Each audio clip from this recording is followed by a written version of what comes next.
Hey everybody, Dr. Strong here. Thank you so much for tuning into this channel. And my mission is to help as many people as possible overcome their chronic health conditions so that they can have the highest quality of life possible. Today we're going to be talking about the top 5 diets for neuropathy.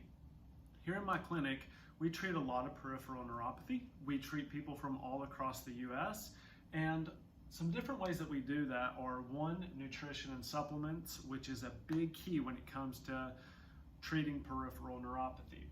Now, a lot of the times people may not even know that they have neuropathy, but it's associated with burning, tingling, electric-like shock sensations, numbness in the later stages. And what's happening is that it's a pathology of the nerve, just like the name says. Now, it affects the peripheral nerves more so because they are smaller diameter, they're more susceptible to viruses, bacteria, inflammation, glycation due to diabetes, alcohol deprivation of B vitamins. And so one thing that I want you to learn about is how we can use different diets, especially if you've tried multiple diets with no success. Here are 5 that I recommend that you look more into, and I'm going to talk about each one of those today and how you can use them and what the benefits are. So the first diet we're going to talk about is the Mediterranean diet. Now, the Mediterranean diet has been around for a long time. A lot of people, especially in Italy and around the Mediterranean, they have a diet that's high in fats and low in carbohydrates. So it's fruits, vegetables, and healthy fats. Now, just like I say here, we want to avoid trans fats and we want to focus on saturated fats. I get questions all the time: Dr. Strong, are fats bad for me? I think that they'll cause me to have a heart attack or a stroke or some other condition. And those people come in and I say, you have diabetes and you've been avoiding fats for your whole life. Does that really make sense? Because what you're doing is causing your pathology and causing your condition. So if you have diabetes and you've been avoiding fats for a long time, it doesn't make sense. Obviously, you're doing something wrong if you've developed a disease, okay? Now, the Mediterranean diet, fruits, there are some fruits that you want to avoid. So you want to avoid high glycemic index fruits, which you can Google. And then vegetables, you want to get a lot of fiber. That will help control the insulin responses. If you haven't seen my video about how to control insulin spikes and blood sugar spikes, go watch that video. I highly recommend it. So the fiber in vegetables will help. And then also fats help with lowering your blood sugar and lowering your A1C. So in combination, those are 2 really great ways to maintain your blood sugar. It's when you eat those simple sugars that you get these insulin spikes and you get the damage that's causing the neuropathy and the inflammation. So the Mediterranean diet, if you want to learn more, just comment me below and then we can send you over some free guides or a free app for 30 days if you want to try one of these diets. But the Mediterranean one is a great one, just a low carb diet. So making sure that you're cutting out those simple sugars, cutting out those high carbohydrate diets or foods, so that you're not getting glycation processes, which is just where sugar binds to proteins and then it causes damage to the DNA and the mitochondria. But you can use a low carb diet to reduce your inflammation drastically. So it's very simple. Just try to keep your carbs lower than 50 grams is kind of what they recommend for the keto diet. So it's very similar. You don't have to go as strict as a keto diet, but just making sure that you're maintaining the lower end spectrum of the carbohydrates. This, like we said, is just mainly reducing sugar. So cakes, candies, added processed sugar, even your xylitols, your erythritols, alcohol sugars, all of those you want to make sure that you're avoiding any substances. Milk, especially because it has lactose, dairy products have a lot of lactose, and then avoiding gluten can also help as well. Now, your autoimmune paleo is the 3rd type of diet. Now, this looks like if you're having Hashimoto's, if you're having Sjogren's, it can look like multiple sclerosis, any type of autoimmune condition that's under that classic umbrella. Most of the time, it's gut health is what is being destroyed.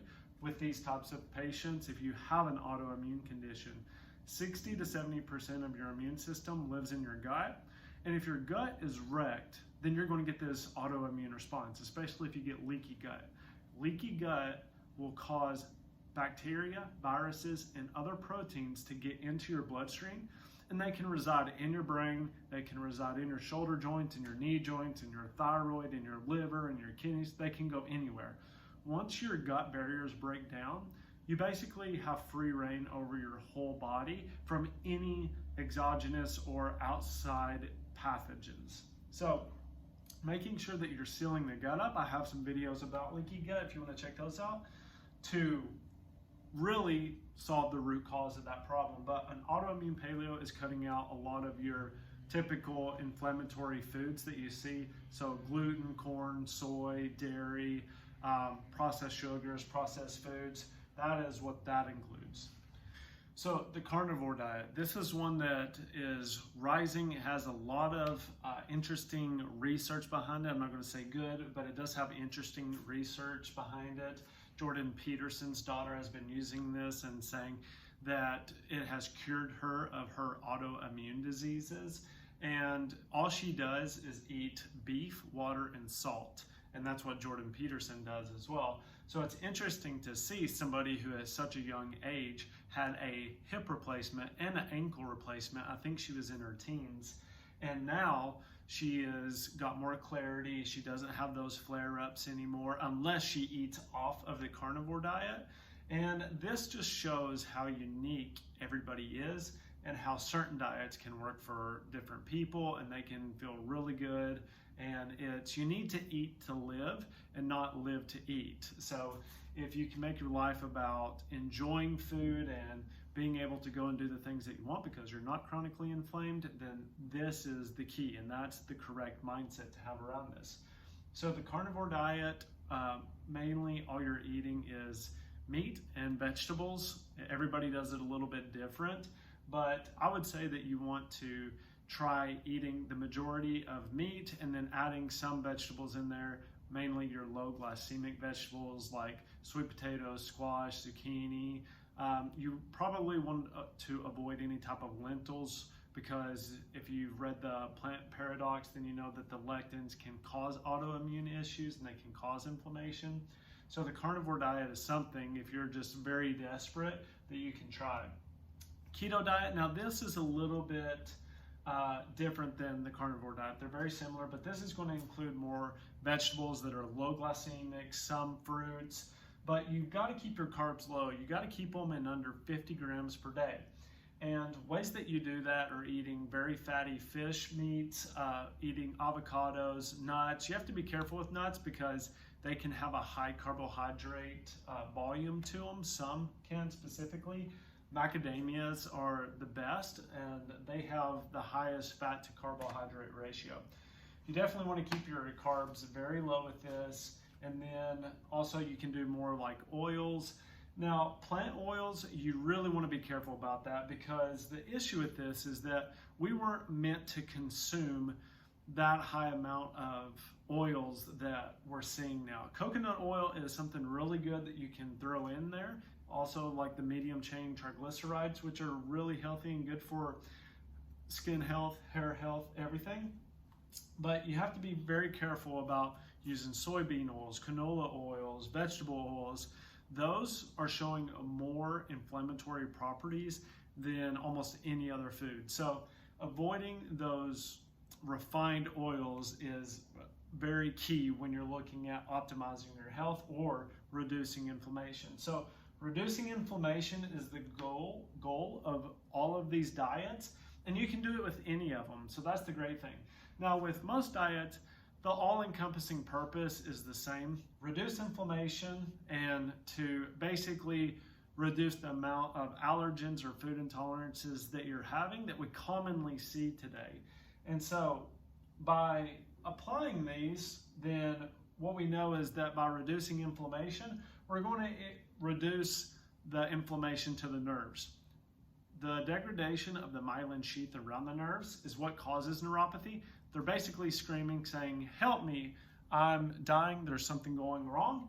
And by reducing the inflammation, we can help with the neuropathy symptoms. Now, you won't necessarily reverse it, and I have another video where I talk about how we reverse neuropathy in this clinic, because diet and supplements and nutrition is very important, but there are other key factors that can help expedite this process.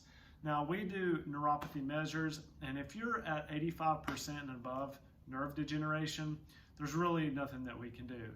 If you're anywhere in between that range, between 0 and 80, then there's good news. We can definitely start. But if you're getting on that upper end of nerve damage, you got to take action. You got to be proactive about this, because it's going to lead to something worse. It's going to lead to debilitation. It's going to lead to amputation, wheelchairs, whatever it may be. So I hope you like this video. Smash the like button if you enjoyed this video, the information. Share it with your family and friends. I really appreciate it. Check out my other videos if you want to learn more about leaky gut, neuropathy, and the things that you can do. And there are some free resources below. If you need help, if you want to learn more about this, we offer 30-day free trials of our app that you can use to help guide you throughout these diet protocols so that you can get results. So thank you so much, and we'll see you next time. Bye-bye.